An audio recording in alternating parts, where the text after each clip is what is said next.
Lee, what are your thoughts on a strong clinical Bradford Bulls performance? 4 wins on the bounce now. I'm not sure the performance was that good. Obviously we see different things to what the supporter might see. We know what we've spoke about during the week and what we've practiced for and tried to do in the game. There were quite a few bits that we didn't quite get right, so it was a bit of a strange one to be sort of 18-0 up at half time really, with not doing the things that we'd spoke about doing. I think the penalty goal after just make it 20 just psychologically helps you, making it a 4-score game. But yeah, I think the main difference was the way we defended as line in the first half. London had a lot of attacking positions on us, and we sort of held our line together. They maybe could have scored right before half time with a little kick through. But other than that, we were quite comfortable and contained. But what that did was sort of sap the energy out. It makes it hard. It was red hot anyway, so it was going to be a difficult game for everybody. We just made it a lot harder with the mistakes and some of the penalties we were giving away. But like I say, we defended us try line well, and we took our couple of opportunities we got well. We were quite clinical with the ball in hand on the opportunities we did get. What needs some work on? Obviously, 32 points to 16.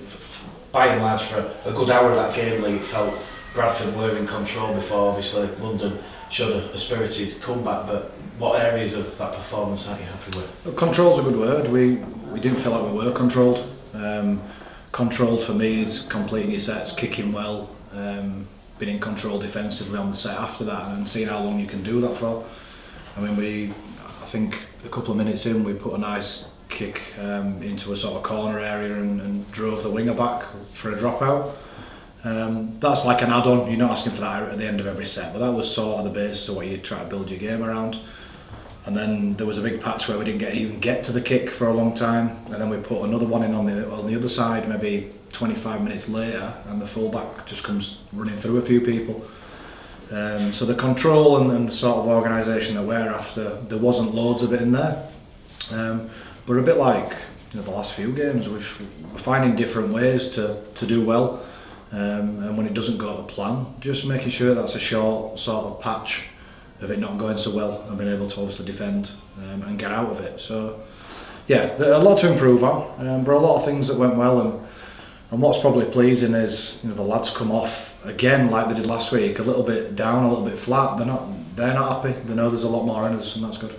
Billy Jowett had to leave the field late in the second half. It looked like a dislocated knee or something's popped out. What's the diagnosis? No, I don't think it's that bad. I think what you get with lads that have had serious injuries, and certainly younger ones, it'll feel like it was something serious, and the way he landed didn't look great. But the first diagnosis isn't that serious. So obviously we'll check on him early in the week, but hopefully it's not. Hopefully it's really short term and nothing serious at all. The timing of it was hideous, so I'll have a word with Billy about that. If he's going to get injured, I want him to do it, and we've got some subs left. We'd literally just made our last one, so that took us down to 12 men, and we conceded 2 tries, didn't we, later on, down to 12. So no, we'll have to get a check on Billy. Tom Holmes wobbling around a bit, and you always get to Tuesday's session, there's a few more bumps and bruises that you didn't know about as well. On Tom Holmes, he got the man of the match. Lee, your thoughts on him and his influence and what he brings to the side? Yeah, he's a proper attacking threat. He likes to create and score, and he enjoys it, and he has enjoyed it at fullback this year. So that was the sort of toss-up we had, I suppose, with obviously Jack leaving us last week. We had a position to sort of fill there, and that's the way we went with it, putting Tom back there where he'd done well and enjoyed it, and Billy to halfback, and I thought both of them did well. Man of the matches generally are the people that have caught the eye attacking wise. Gilly got it last week, and Holmes has got it this week. That's all good. But for me, sometimes it's the guys that are doing the smaller stuff that we're seeing, and then the quality of Tom and Gilly and your attacking threats, scoring and creating tries. That just comes out on the back of the tough stuff that's been done. When you focus on that first half and that defence, I think it was Paul Wilberg, Will Lovell and Ilias McCartney, the either drop the ball over the line through defensive pressure or defensive positioning. And even in that second half, you see Bodine Thompson come herring diagonally across the field, and Foggy Johnson brings down Jared Bassett. You know, that must be a real positive from today, that defensive attitude, that commitment. Yeah, he's a bit contagious. I mean, on the ones in the first half, I didn't feel like they were the ones where they've dropped it over the line not to score. These were in the act of trying to score or being held up. It wasn't a case of they've just dropped it over the line. So I didn't feel totally threatened on those occasions where I thought they should have scored there particularly. I remember Jordan Baldwinson making a trap back last week when Newcastle made a bit of a break in it, and then we've highlighted that. We highlighted those effort areas, and now people want to seem to be doing those effort areas. And for all money, their fullback Bassett would have scored that try. It'd have been easy for nobody to chase back, but no, good on Bodine to do that. I think they scored right after it anyway, so it didn't make a massive difference. But no, it's good to see people tracking back and working for each other.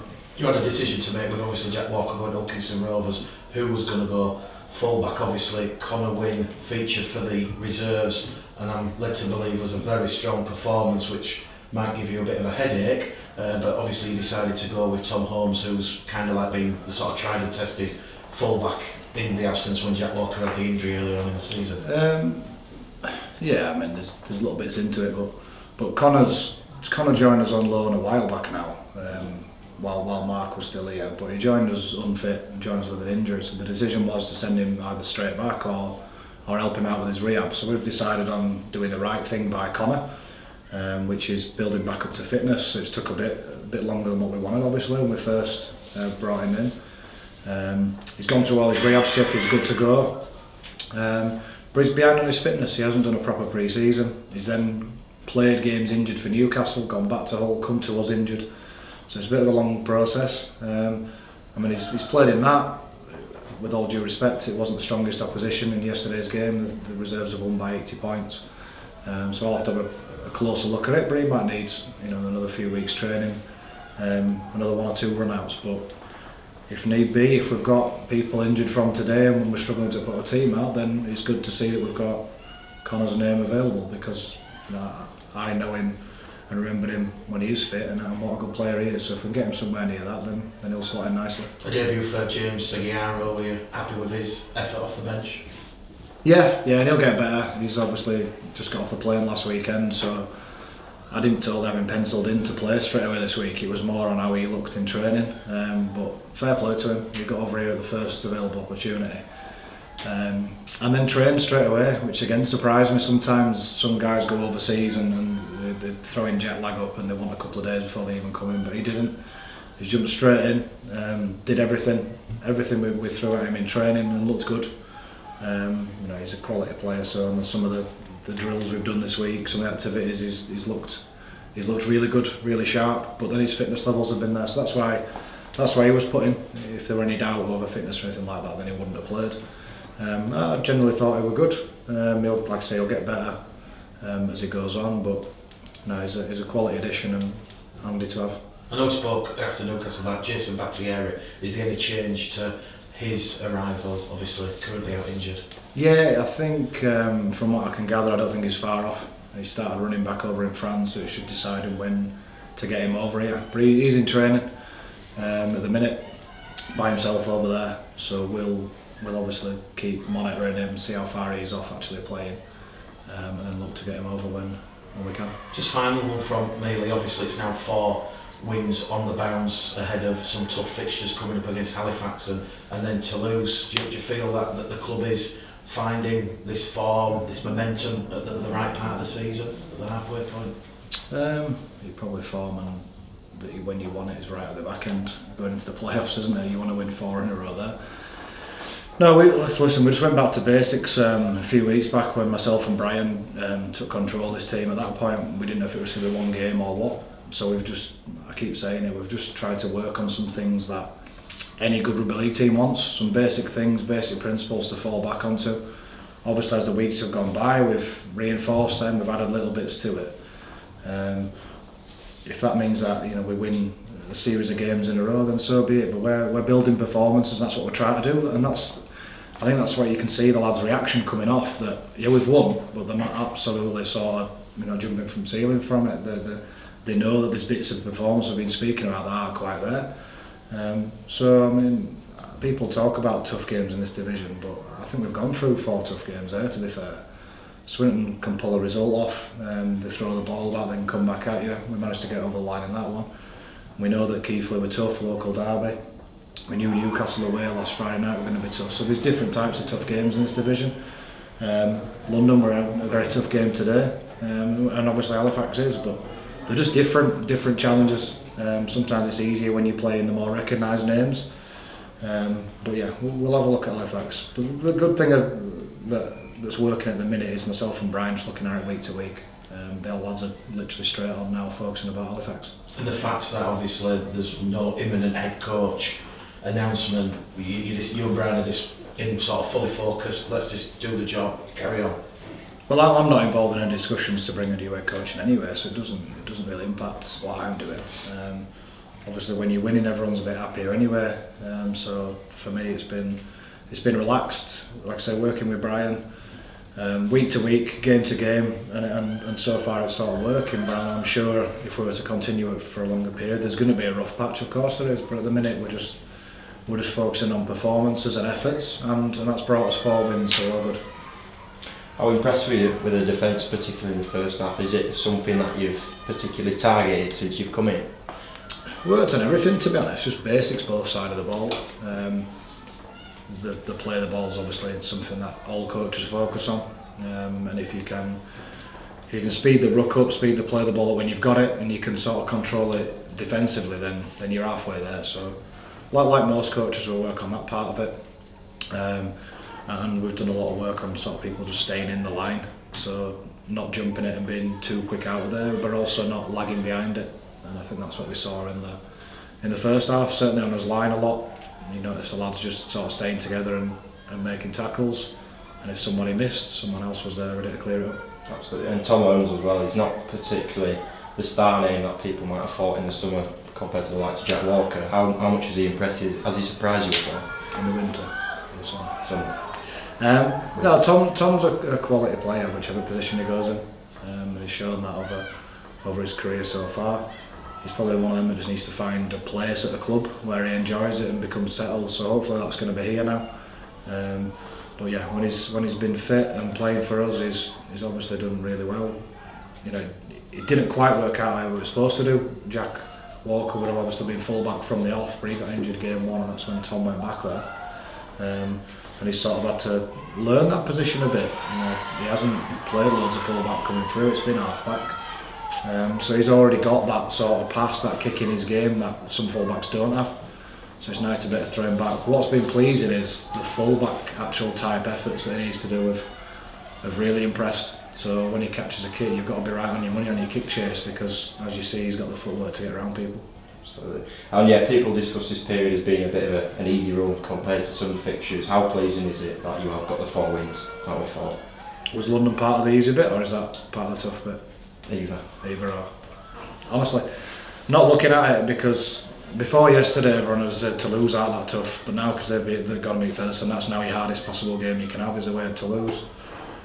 We just see it as week to week challenges.